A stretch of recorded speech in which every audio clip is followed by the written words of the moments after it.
Good morning. This is your stats sensei, Mr. Spensei, and I'm going over our pre-quiz on basic probability. All right. A new clothing store advertises that during its grand opening, every customer that enters the store can throw a bouncy rubber cube onto a table that has squares labeled with discount amounts. The table is divided into 10 regions. 5 regions award a 10% discount. That is shown in the table. 2 regions award a 20% discount.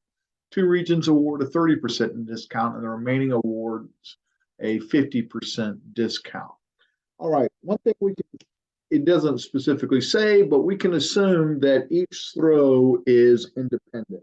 So we're going to assume independence, and I think that's a very safe assumption. And remember, when we're talking about independence, things are proportional. It also means that once we've done something, the future is not impacted by the past. All right.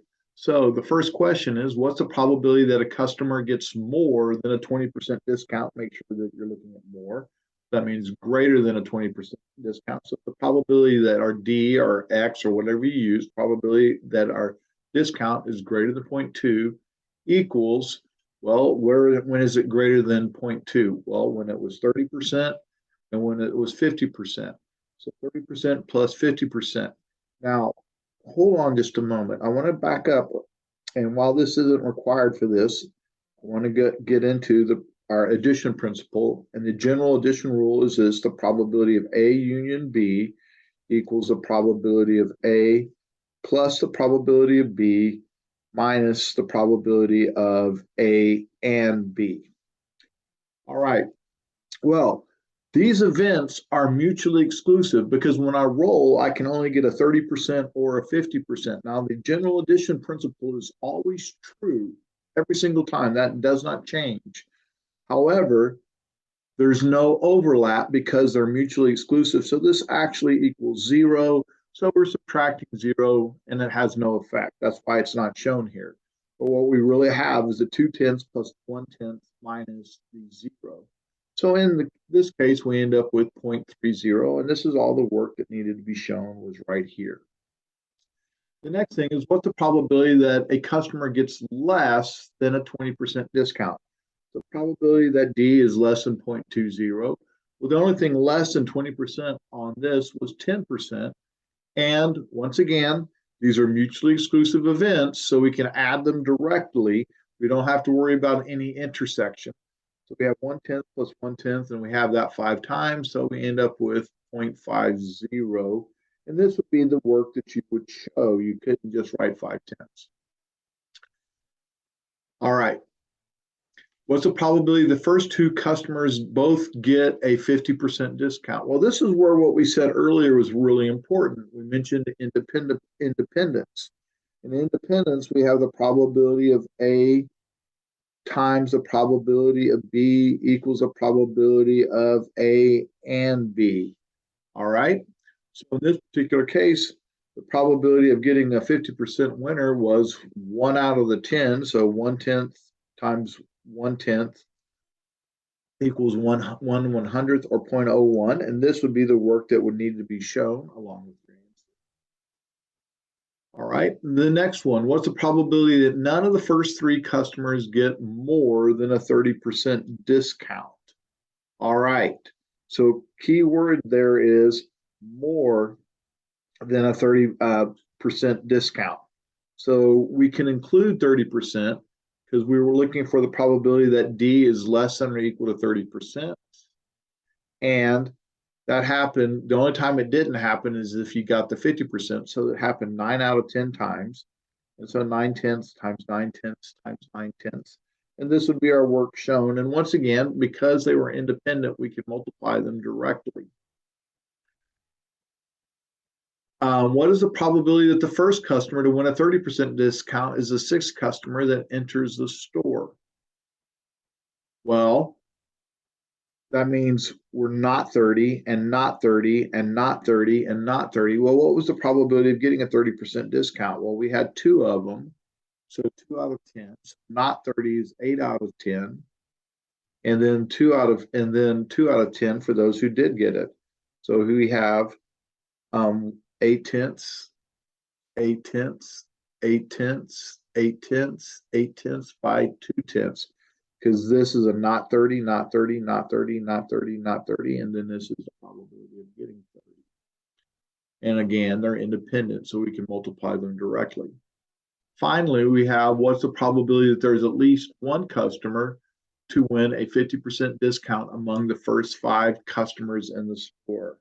Well, at least always tells we're doing 1 minus, so we should be writing 1 minus, which we have.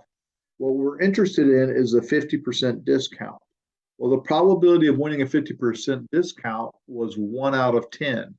So the probability, and we always do the opposite of what they asked when they asked for at least. So they asked for 50%, which is 1/10. So we're working with 9/10. In other words, at least one means we wanted 1, 2, 3, 4, or 5 winners. What we didn't want is 0. So we take 1, which is a valid probability distribution, and subtract out what we don't want. We don't want 0, and that leaves us with 1, 2, 3, 4, 5. So 1 minus the probability of getting 0 leaves us with this. Well, 1 minus 9/10 times 9/10, etc., equals 0.4095. All right. So this right here would have been the required work shown, although I highly recommend you get used to doing that. I think that makes a big difference on how you perform. Okay. I noticed that several students or several groups missed this, and I think it's because they misread the question or they didn't quite understand it. But is there a home field advantage in professional baseball games? Emotional support from the fans and familiarity with the field seems to make a difference that the home team has won in approximately 5/9 of World Series games. To put that in perspective, if there was no impact, they would win 50% of the games. But since there is an impact, they've won 5/9.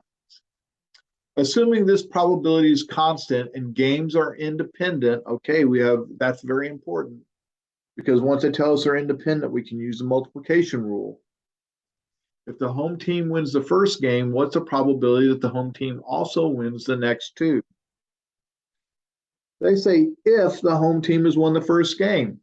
That means they've already won the first game, so we can ignore it. So we only have to worry about, hey, you know what? What's past is past. They've already won it, so we need to only pay attention to the next game. Well, the next game is 5/9, and the next game is 5/9. So we have 25/81, and this will be my work shown. And please remember, the reason we can multiply is because the multiplication rule, if they are independent, which they told us they were. According to one poll, 15% of the public favor legalizing drugs. In a simple random sample of 7 people, what's the probability that none favors legalization? Oh, if the probability of favoring is 0.15, then the probability of not favoring it is 1 minus that, which is 0.85. And we have 7 people, so 0.85 to the 7th. And you could either have written it out like this, or you could have gone 0.85 to the 7th power.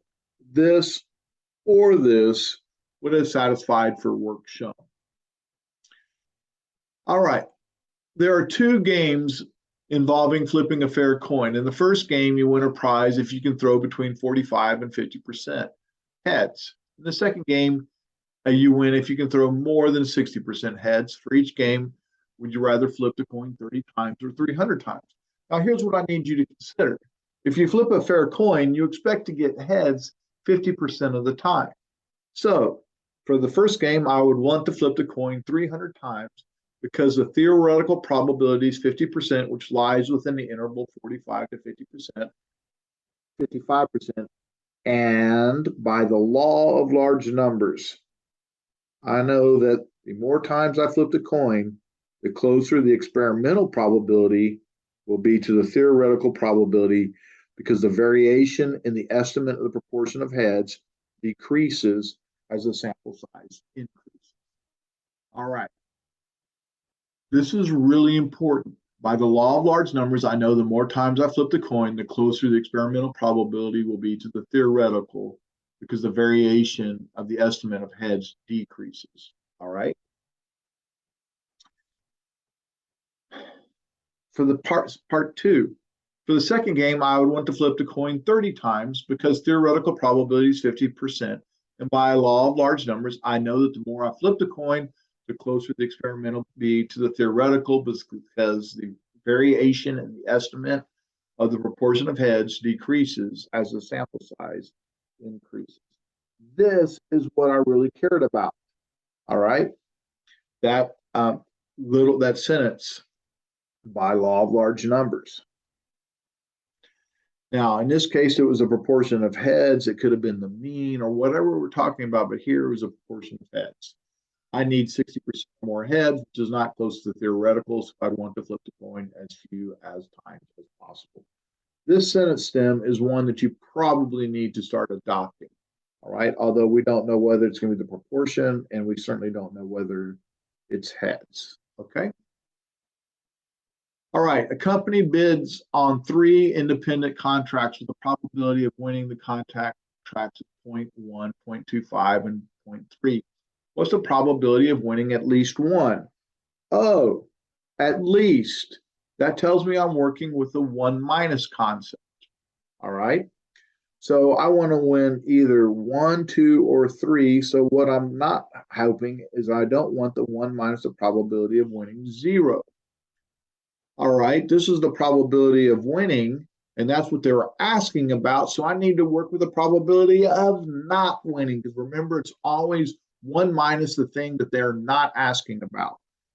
So probability that I lose the first one is 0.9. The probability I lose the second one is 0.75.